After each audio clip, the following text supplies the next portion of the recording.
ಅತ್ತೆ ಬನ್ನಿ ಇಲ್ಲಿ. ಅಕ್ಕ ಏನೇನೋ ಮಾತಾಡ್ತಿದ್ದಾಳೆ. ಯಾಕಕ್ಕ ಏನೇನೋ ಮಾತಾಡ್ತಿದ್ಯಾ? ಏನಾಯ್ತು? ಛೇ, ಈ ಮಕ್ಕಳು ಒಂದು ಕೆಲಸನೂ ಸರಿಯಾಗಿ ಮಾಡಕ್ ಬಿಡಲ್ಲ. ಏನೋ ನಿಮ್ದು ಕತೆ? ಅತ್ತೆ, ಅಕ್ಕ ಏನೇನೋ ಮಾತಾಡ್ತಿದ್ದಾಳೆ. ಶ್ರುತಿ, ಏನಾಯ್ತಮ್ಮ? ಏನಿಲ್ಲ ಅತ್ತೆ. ಸುಳ್ಳು ಹೇಳ್ತಿದ್ದಾರೆ ಇವರು. ದೇವ್ರ ಹತ್ರ ಏನ್ ಕೇಳ್ಕೊಂಡ್ರಿ ಅಂದ್ರೆ ಸಾವು ಅಂದ್ರು.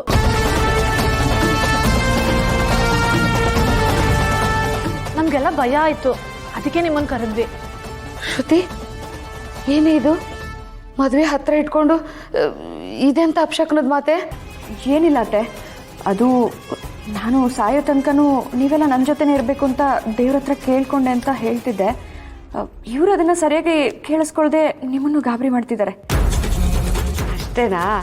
ನಾನೆಲ್ಲೋ ನಿನಗೆ ಈ ಮದುವೆ ಇಷ್ಟ ಇಲ್ವೇನೋ ಅಂತ ಗಾಬರಿ ಆಗ್ಬಿಟ್ಟಿದೆ. ಏಯ್ ತರ್ಲೆಗಳ, ಸರಿಯಾಗಿ ಕೇಳಿಸ್ಕೊಳ್ಬೇಕು ತಾನೆ? ಇಲ್ಲ, ಅಕ್ಕ ಹೇಳಿದ್ದೆ ಅಷ್ಟು.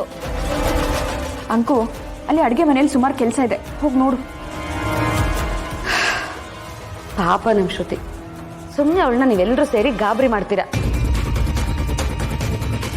ಅಪ್ಪ, ಇದನ್ನ ಅಣ್ಣ ಅದಕ್ಕೆ ಕೇಳಿಸ್ಕೊಂಡಿದ್ದಿದ್ರೆ ಅವರಿಬ್ರು ಏನಾಗಿರ್ತಿದ್ರು?